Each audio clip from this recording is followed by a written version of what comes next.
Doctor, સામાન્ય રીતે હૃદયરોગનું નામ સાંભળીએ એટલે મનમાં એક જ વિચાર આવે કે હવે લાખો રૂપિયા ખર્ચવા માટે તૈયાર થઈ જાઓ, અને એવી જ રીતે કદાચ ગરીબ કે મધ્યમ વર્ગના લોકો લાખો રૂપિયા સાંભળીને જ સારવાર કરાવવાનું ટાળે છે.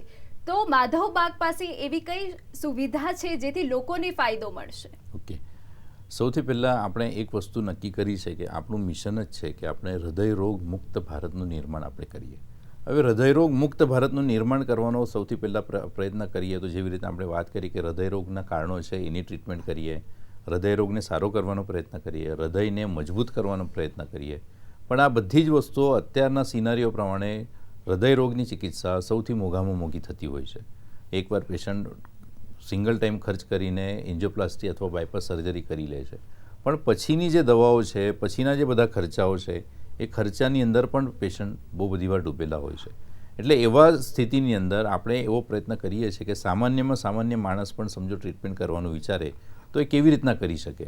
એટ એ ટાઈમ સમજો પેશન્ટ પૈસા કાઢી ના શકતા હોય તો એના માટે એક સિમ્પલ સ્વરૂપે ઝીણી ઝીણી અમાઉન્ટ મહિના દરમિયાન એ બચાવી શકતા હોય તો એ સરવાળે વરસ દોઢ વરસ દરમિયાન એ કમ્પ્લીટલી હૃદયરોગ મુક્ત થઈ શકે છે અને ઓછા પૈસાની અંદર એની ટ્રીટમેન્ટ સક્સેસફુલી થઈ શકે. જેમ કે હૃદયરોગ માટેની બીજી બધી બીમારીઓ છે તો એની અંદર દવાનો પણ ખાસા ખર્ચા થતા હોય છે.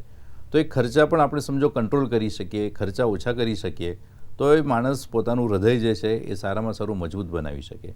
જે પૈસા પેશન્ટના સમજો બચતા હોય છે તો એવા પેશન્ટના પૈસા જે છે એ પોતાના ખાવા પીવા તરફ સારામાં સારું ધ્યાન આપી શકે, બેલેન્સ ફૂડ જે છે એની પરિકલ્પના સારી રીતના અવલંબ કરી શકે, અને જેના લીધે એવું કહી શકાય કે હૃદય જે છે સંપૂર્ણપણે સારામાં સારું મજબૂત બનાવી શકે અને હૃદયરોગથી મુક્ત આપણે કરાવી શકીએ.